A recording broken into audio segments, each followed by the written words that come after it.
Ujian kedewasaan politik. Hak angket turut menjadi salah satu wacana di tengah rekapitulasi suara pemilu 2024 dan intensifnya lobi-lobi politik saat ini. Isu-isu itu menguji kedewasaan elit politik.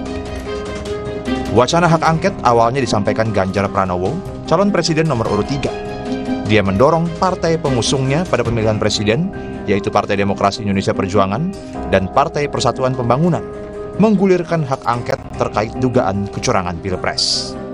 Jika bukan angket, Ganjar menyarankan partai pendukungnya mendorong penggunaan hak interpelasi atau minta keterangan pemerintah.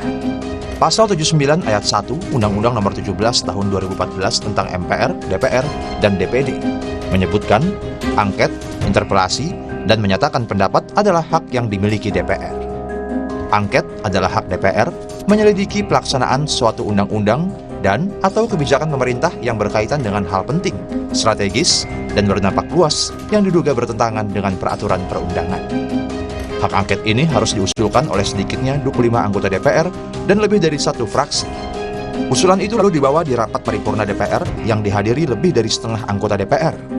Untuk diterima, usulan itu harus disetujui lebih dari setengah anggota DPR yang hadir di rapat paripurna itu. DPR beberapa kali menggunakan hak angket.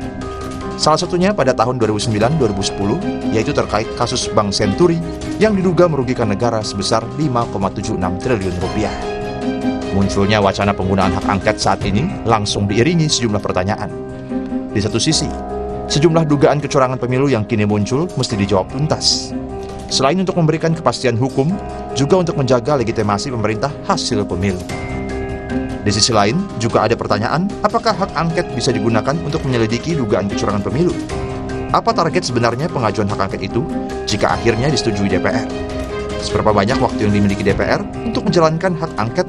Karena pada Oktober 2024 ada pergantian anggota legislatif, serta presiden dan wakil presiden. Dalam politik, berbagai kemungkinan bisa terjadi.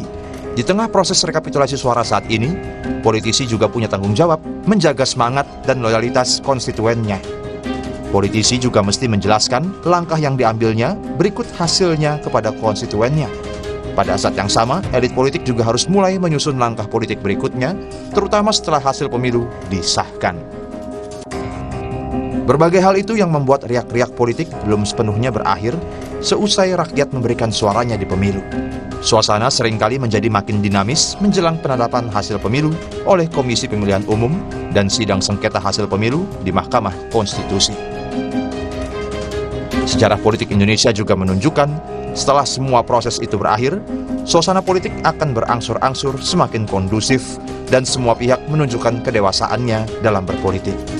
Semoga hal ini juga terjadi pada hari-hari mendatang.